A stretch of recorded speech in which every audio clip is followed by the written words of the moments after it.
தீபாவளி பண்டிகையின் போது நீங்கள் இந்த வட மாநிலத்தோட தீபாவளி கொண்டாடினீங்க. அது தொடர்பாக சீமான் விமர்சனம் பண்ணியிருக்காரு. ஆட்சிக்கு வராதுக்கு முன்னாடி அதாவது இந்தியே போடா அப்படின்னு சொல்லுவாங்க, ஆட்சிக்கு வந்ததுக்கப்புறம் ஸ்வீட்டு கொடுத்து பேசுவாங்க. இல்லை நாங்கள் எங்களுடைய நிலைப்பாடு திராவிட முன்னேற்ற கழகத்தை பொறுத்தளவில் இந்தியை படிக்கக்கூடாது, இந்தி மக்களை நேசிக்கக்கூடாது என்பது அல்ல.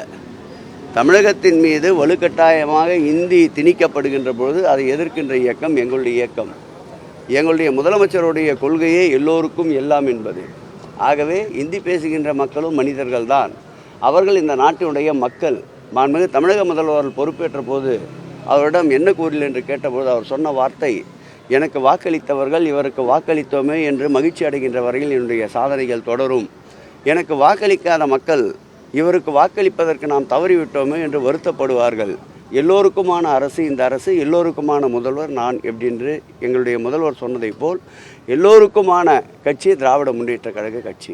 தமிழ்நாட்டுடைய முதலமைச்சருமான எங்கள் உயிரினும் மேலான அன்பு தலைவர் தளபதி அவருடைய பிறந்த நாளை முன்னிட்டு அமுதக்கரங்கள் என்ற தலைப்பிலே பிப்ரவரி மாதம் 20ஆம் தேதி தொடங்கி இன்றைக்கு 224வது நாளாக 249வது நாளாக கிட்டத்தட்ட 498 இடங்களில் தினந்தோறும் ஒரு நாளைக்கு 2 இடங்கள் என்று அமுதக்கரங்கள் என்ற தலைப்பிலே காலை சிற்றுண்டி 600 நபர்களுக்கு 2 இடங்களில் வழங்கப்பட்டு வருகின்றது. நாளை தினம் 250வது நாளை நோக்கி இந்த பயணம் தொடர்ந்து கொண்டிருக்கின்றது.